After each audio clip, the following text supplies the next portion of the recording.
Hello and welcome to How I Built This Resilience edition from NPR. I'm Guy Raz. This is where we talk with business owners and entrepreneurs about how they're building resilience into their businesses.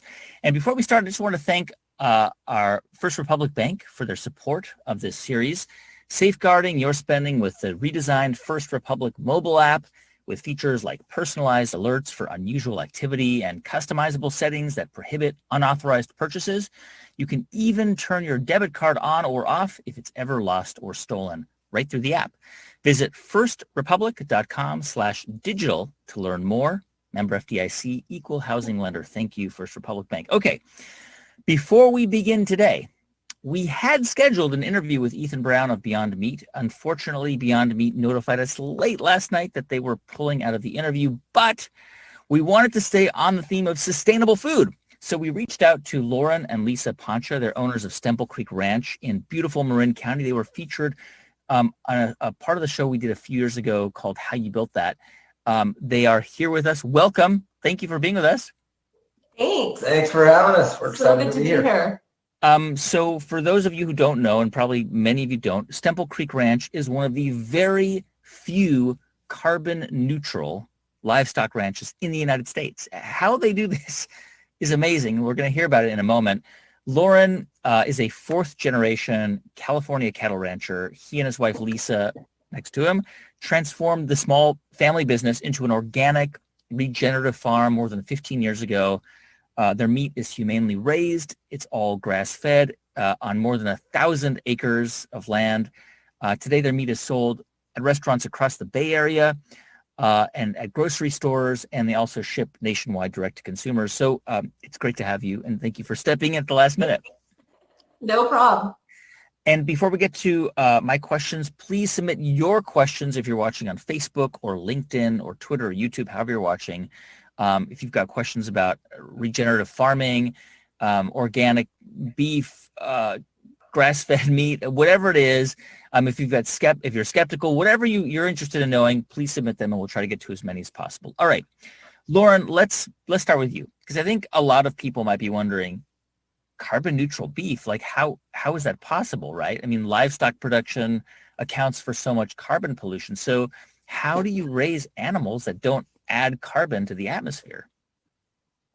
Well, Guy, what we try and do is what we call a dance with Mother Nature. So basically replicating Mother Nature and what she did across the Great Plains, hundreds of years ago with massive herds of bison crossing the Great Plains. They were regenerating the soil just naturally. So they would eat the grass in front of them, stomp on the grass below them, and poop on the grass behind them. That actually regenerated the soil and grew more perennial plants.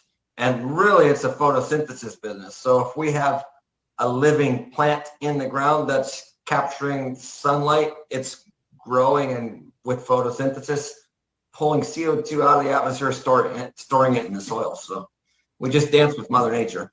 And from what I understand, I mean, one of the things that releases carbon into the atmosphere is when soil is churned, right? When you churn it and you aerate it. And so what do you do to avoid doing that? We have a pretty intense rotational grazing system, or pulse grazing we call it, where we rotate the cattle around in large herds, and we try and replicate Mother Nature.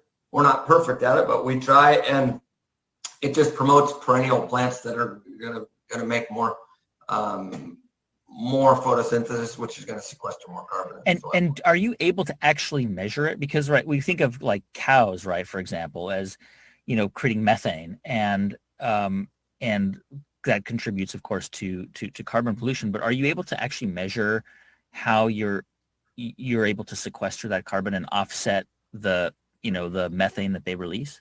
Yeah, we have some really good data. This is the fun part about our business is a lot of times people say, oh, this is what we're doing, but we actually have hard data. We started this Marin Carbon project about 7 years ago, and we did a study and about applying compost and how the compost affects sequestering carbon or not sequestering carbon in our soils, applied with all of our other management practices like fencing off the riparian areas, planting trees, diversity in our pastures. And basically what the data 7 years later shows is we're sequestering about 1,000 pounds of carbon per acre per year, managing it the way we are in all of even our control plots. So our other management practices besides applying compost are really helping with sequestering carbon and having healthy soil as well. Loren, we featured you on a segment we did on the show a couple years ago called How You Built That, which unfortunately we had to put it on pause this year because of other things we're doing. And I had a chance to visit your ranch, as you know, and it was amazing to see some of the things that just blew me away. For example, you plant chicory plants because I guess they have deep roots and they aerate the soil, and you've got worm farms, so the worms like dig into the soil, things like that. Can you explain that?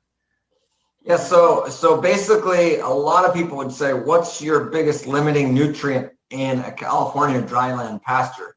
And many people would say, oh, it's water because we're dry half the year. But that's not really truly our limiting factor. Our biggest limiting factor is air in the soil, because without air in the soil, it's like a human with a 300-pound weight on our chest. So there's 3 ways to get air in the soil. One is with a plow. And when you're plowing with the tractor, you're actually releasing carbon into the atmosphere. The other one is with roots. Roots get down into the soil and break up the soil. And when they die, they leave air in the soil. And the other is with worms. So we're trying to embrace not the plow and embrace the worms and the roots. And so there's diversity in the pasture is real important. And chicory has a deep taproot. Plantain has a deep taproot. There's some other really awesome natural plants that have deep tap roots that actually help break up the soil and kind of aerate it on their own and create diversity in the soil. And they're perennial. So yeah, they live for 5-10 years, and they're super nutritious. The cattle love them, and the sheep love them. And they make great coffee. Right, exactly. Yeah. Loren, you are a 4th generation California rancher, and I know that as a kid, you watched your parents struggle to make ends meet while they were raising cattle that they would sell to, larger, cattle ranches. And you even vowed never to go into the family business. You were you were selling veterinary pharmaceuticals for a while, but you did come back, and you and Lisa decided to transform the family farm into an organic grass-fed farm. How did you come to that decision, and why? I think that really comes down to, guys, you have to be dissatisfied with your current results to create change and try something different. And I'm super passionate about raising high quality food, and we had to figure out a way that we can do this and actually make money and not struggle. So we figured very quickly the way to do that was to be the price maker instead of the price taker, and have a unique product and do what's right for the environment. At the same time we do what's right for the environment, we're actually prospering in terms of the amount of beef that we raise on our land, and we're making money on it. So we've totally flipped the whole paradigm, and instead of just being a price taker and doing what everybody else does, we've gone out and changed our market and created our own brand and basically dictate to the market what we need to be able to make a profit and do what's right. And you can command a higher price because it's organic, it's grass-fed, and all of these other things. Yeah. Yeah, that's worked for us so far, and we're really excited about being able to do this and make the improvements on the ranch and supply something that consumers want. Consumers are asking for it. Let's give it to them. If you're just joining us, we're joined by Lisa and Loren Poncia. They're the owners of Stemple Creek Ranch. It's one of the very few carbon neutral livestock ranches in the U.S. They raise mainly cattle, but also lamb and pork. And it's an organic regenerative farm. So please submit your questions for Loren or Lisa via Facebook or LinkedIn or YouTube, however you're watching. We love your questions. So please submit them. We'll get to as many as we can as possible. I want to go back. I want to talk about what happened in March, right? Because March of 2020 hits. The pandemic, it's clear that it is here. Everything starts to shut down. Your business depends on restaurants, on grocery store. Were you worried that the bottom was going to fall out? Very. Absolutely. Yeah, absolutely. It was a very scary time. for all of us, but it was definitely very tumultuous. So what did you expect would happen? We really didn't know. We had no idea what was going to happen. I would say our most immediate concern was that our team, our staff was not going to be able to work. You know, we were going to get sick, or we weren't going to be able to physically leave our homes to go to the workplace of whatever it is, you know, for whoever on the team needed to do what they needed to do. Once we started grinding through that and it became clear that we were considered an essential business and that we could, you know, work, then the biggest fear became our vendors that harvest and process our products for us and cut and wrap them and essentially get them ready for us to sell. Were they going to be able to stay in business? And that was it was very stressful. It was very complicated. There was a lot involved, but at the end of the day, we were able to keep all of that moving and to really work with our vendors and to help them, and they helped us. And there was many changes that we had to make, lots of sleepless nights, but It did work out. I wonder, Lisa, around that time we had like Gary Erickson of Cliff Bar on the show, and he was saying it's crazy. We can't keep them on the shelves. People are just. Did you start to see? I mean, presumably the restaurant side of your business, you saw an immediate decline, but did you start to see an uptick in direct-to-consumer orders through your website? We did. So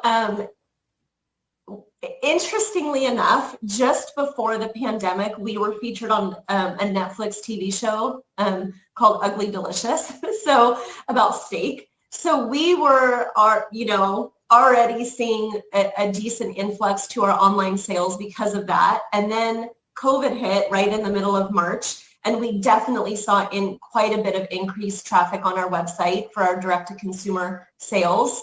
And you are correct. At the very same time, our restaurant business completely tanked. Most restaurants at that time just completely shut their doors. Some were open, at a very limited basis.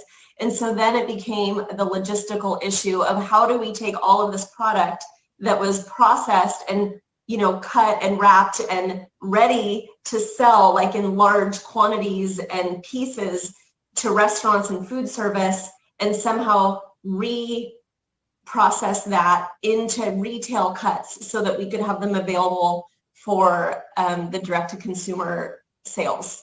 Right, because restaurants are buying like an entire, like a huge, right, like and they're butchering it themselves. Yeah, a whole ribeye, 12-pound ribeye or 15-pound ribeye, and we had to cut that down into 1-pound steaks to be able to sell online. Wow, right. By the way, I mean, I assume that you can only do what you do on a small scale. I mean, is that right? I mean, could you do this at like a factory farm that produces thousands of tons of meat a week? Like what you do, how you raise animals? I think we as a country could raise a lot more grass-fed, grass-finished beef if we change the paradigm of what conventional agriculture does in the Midwest. I mean, it's row crops and corn and soy, which are heavily subsidized. If we converted that land back to pasture land, perennial pasture land, we could grow probably enough meat for the entire nation. So it is possible, and it's gaining steam, and there's more and more people doing this every day, but it's not an overnight, snap of the fingers, quick fix. Yeah. I remember when I was a kid, beef was expensive. Like when we had a steak dinner, it was a big deal. Yeah. Right? You remember that, right? It was like a big deal. If we had like my dad would come home with a T-bone steak from Ralph's, and it was a big deal. And now, like the price of meat is so low. People can eat it.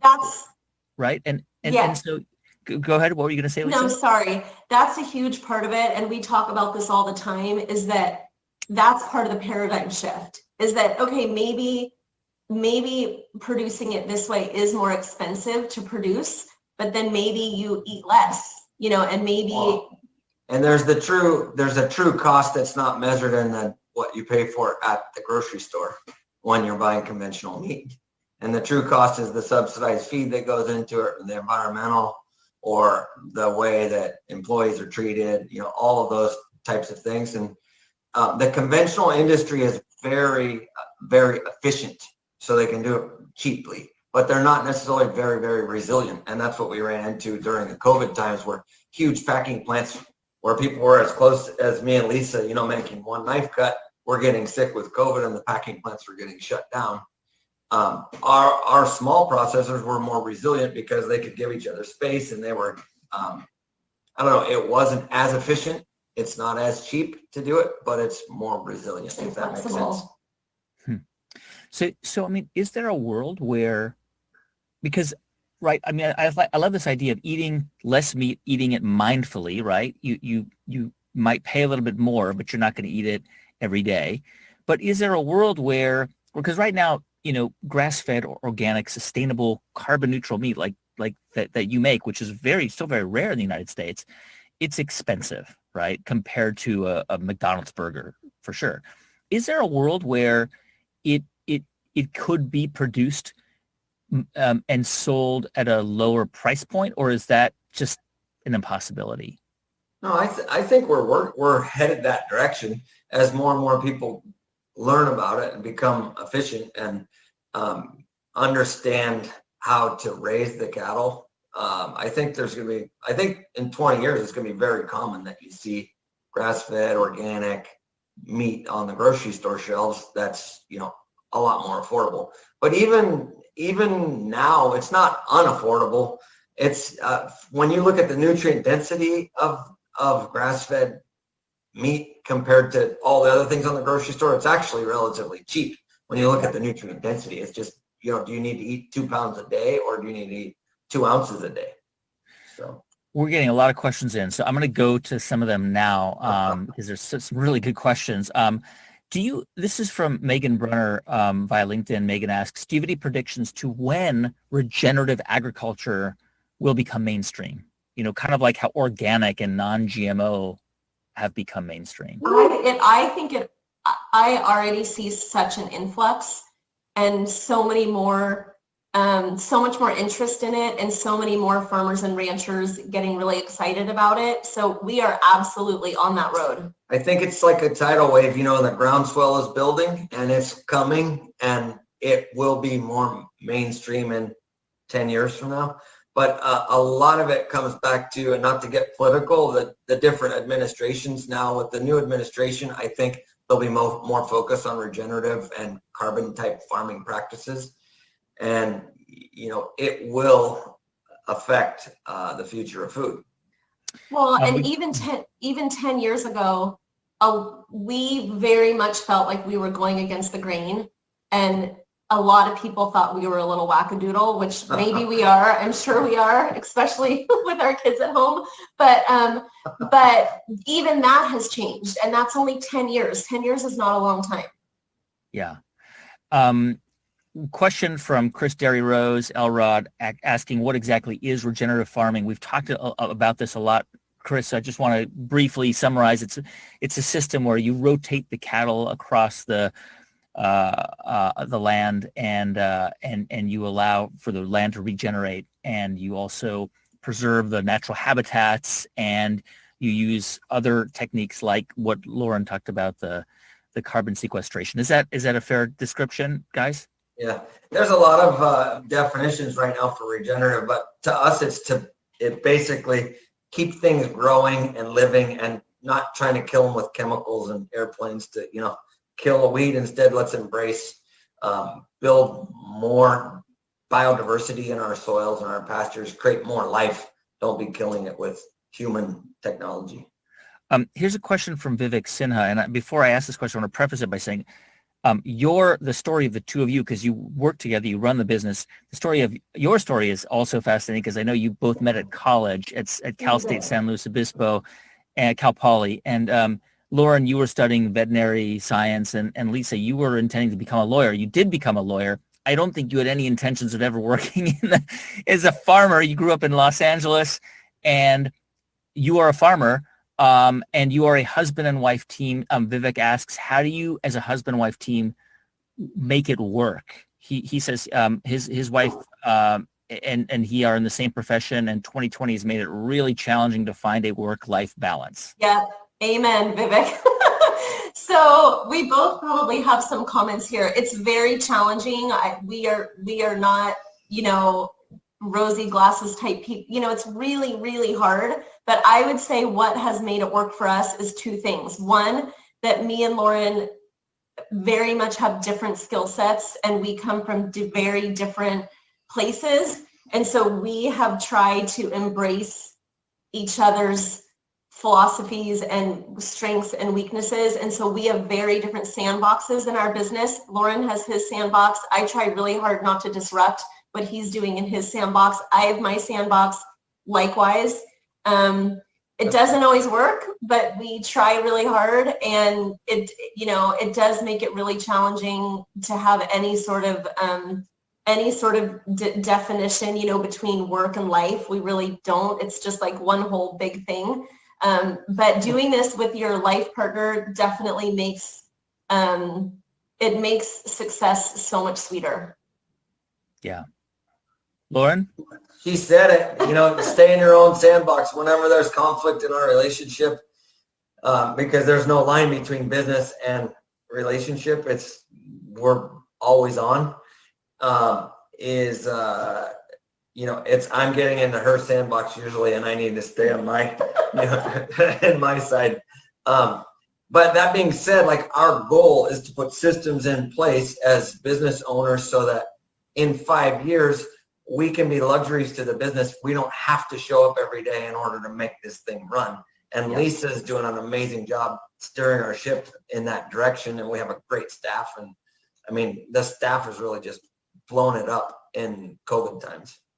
I know that you have a diversified business, because it's not just ranching. Life's not just lamb and pork and beef, which is your main business, but it's also, you've got restaurants that are customers, you've got grocery stores all over the Bay Area, there's direct to consumer, but you also have on the farm an event space, a beautiful event space and conference center, which presumably hasn't been active this year. But given that you're so diversified, do you think that was the key to kind of keeping you guys in the black? And actually, from what I understand, you had a profitable year. We did.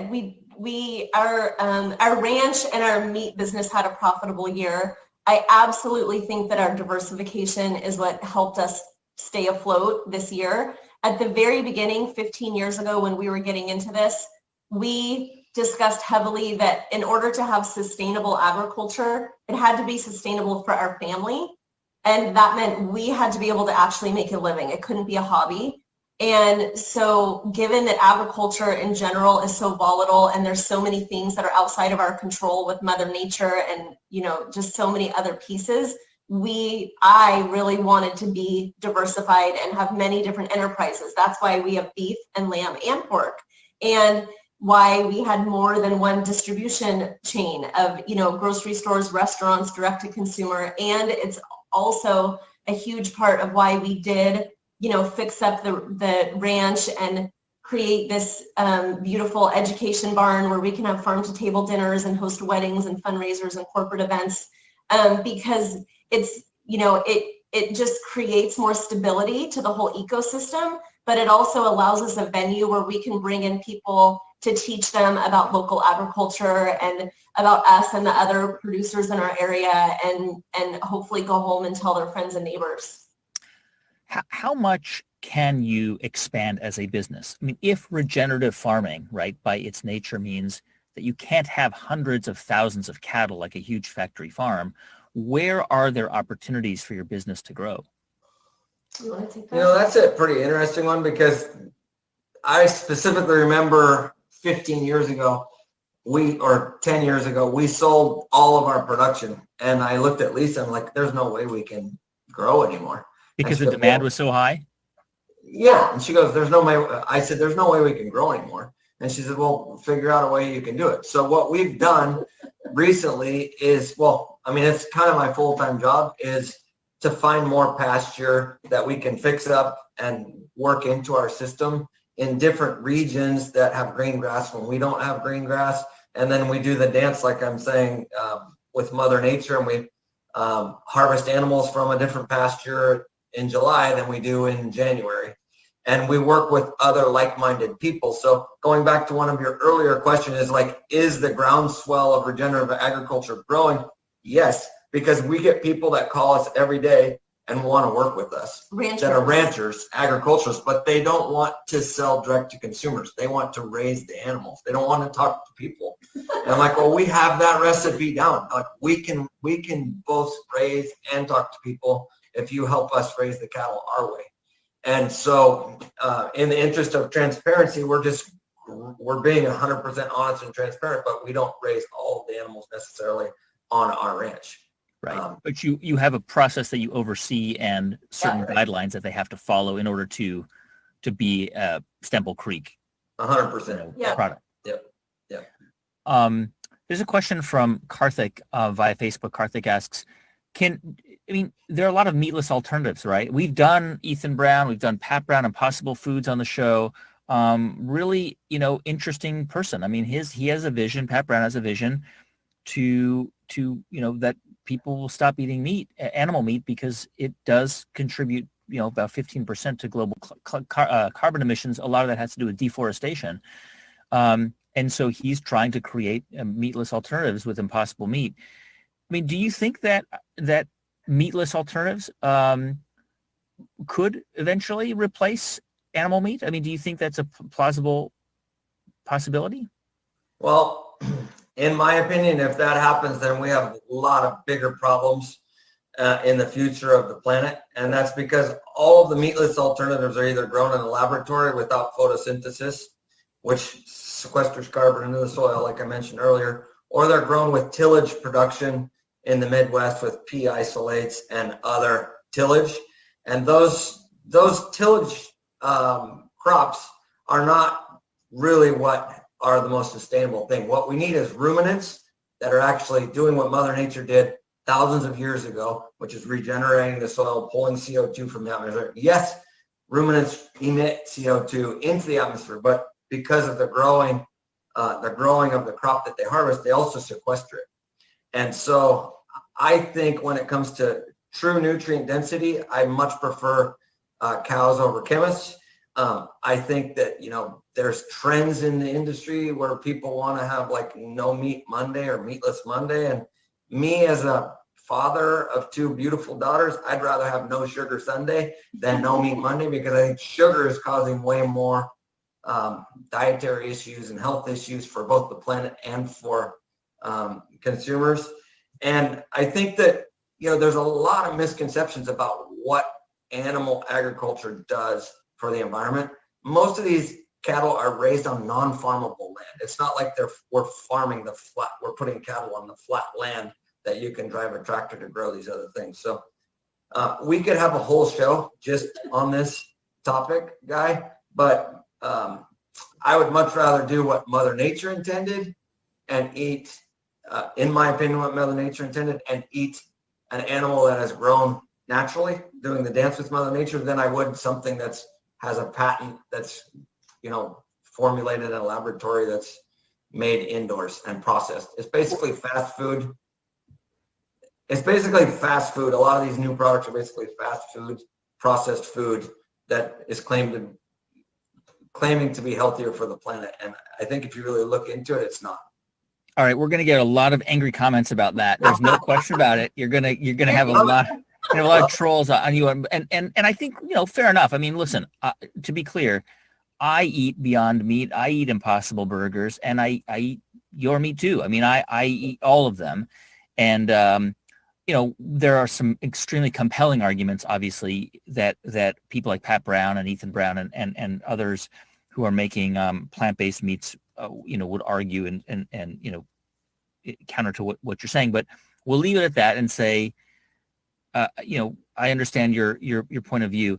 I want to get to another question. This is a very technical question, but I love this question because I think you'll appreciate it. It's Dan Reed asks this question via Facebook.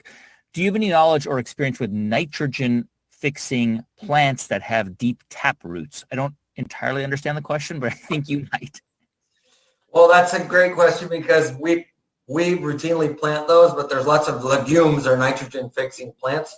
Basically, they pull nitrogen from the atmosphere and then they excrete it in nodules in the soil, and nitrogen is what makes plants grow with photosynthesis combined with photosynthesis. So it's a soil science ecology question all in one. But the biggest thing, both in life, in our human populations and our soil populations and our forage populations and livestock grazing and forage, is diversity. We want lots of different plants working together, and it makes beautiful music when you have lots of different plants, not monocrops of just alfalfa or just soy or just corn.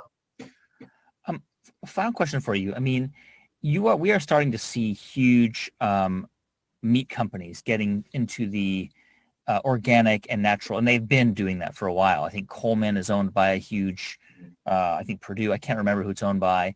Some of these big companies are buying up. Nyman Ranch is owned by Purdue, I believe. Right. Do you think that's a good thing for the industry, that these huge producers of meat are coming in and buying up these small organic natural ranches, or does that concern you? I think it says something. I think it really makes a statement that consumers want this transparency, honesty, and quality. And the big boys that have the money are, trying to fix their brands by buying, great reputation companies. And you can't ignore the almighty dollar from the consumer who votes with their dollars. So if they want to hit their numbers, they can't ignore grass-fed organic. They can't ignore even Impossible. I mean, there's a lot of these big meat companies that actually own a lot of shares of Impossible or other, fake meat. So I think it's really the consumer's power by voting with their dollars that are driving these decisions. Tell me very briefly, both of you, looking ahead, hopefully we're seeing a light at the end of the tunnel with the pandemic. Hopefully we'll all be vaccinated pretty soon. What are your sort of plans for the post-pandemic era with your business? Where are you looking to focus your energy first when you can? We're talking about that actively right now, but I would say, in my opinion, that the industry just fast forwarded 10 years, and the direct to consumer is the future of our business, either online home delivery or us delivering direct to people. And we're going to embrace that a lot. And we're going to embrace lots of farm to table dinners and getting people out to the farm, educating them and breaking bread together and drinking good wine, because we love that. But I don't know if I missed something. No, you hit it. I mean, it's almost like we're going back to the 50s, where you got your dairy products delivered to your door and your eggs delivered to your door. Now, I mean, that could be, we could be going back to that. Absolutely. And it creates amazing connections between, the person eating the food at their table and whoever produced the product. And more of that is only a good thing. Yeah, what's old is new. Lisa and Loren Poncia, owners of Stemple Creek Ranch, thank you so much for joining us. It's always fun. Thanks. And thank you, everybody, for watching today. I know we've got a bunch of people watching. Louise in Ireland. Oh, my gosh. Muhammad in Cheney, Washington. Nita in Auburn, New England. Auburn, Nebraska. Forgive me, Nebraska. Tinashe in Essex, England, and many others. Jenny Barton, I guess a friend of yours, says hello. Anyway, thank you all for watching. Quickly, we have a brand new episode of How I Built This. It came out Monday. It's a story of jazzercise. It is amazing. If you want to know how group fitness started in America, listen to that episode. This is a story of Judy Shepard Massett. She is like to group exercise what Julia Child was to introducing French cooking to Americans. I mean, she is a real pioneer. It is such a cool story. And it'll make you want to buy white Reeboks and leg warmers. So check that out. On Monday, we have a brand new episode of How I Built This. It's mind-blowing. It's really one of the most powerful episodes we've had in a long time. It's a story of Seventh Generation, the household cleaning products company, and the two co-founders. And they're falling out. It's the first time since they had a falling out 30 years ago that they've come together. They both agreed to come onto How I Built This together to tell the story, even though they haven't spoken to each other in 30 years after a bitter separation. It's an amazing story. You're gonna have to check it out. So check that out. Also, the How I Built This book is available in bookstores. It's full of ideas for anybody who's looking to start a business or just looking for creative ideas wherever you are, wherever you're working. So check it out. Loren and Lisa, thank you again. Thank you, everybody, for watching. We'll see you back here next week, next Thursday. Thanks.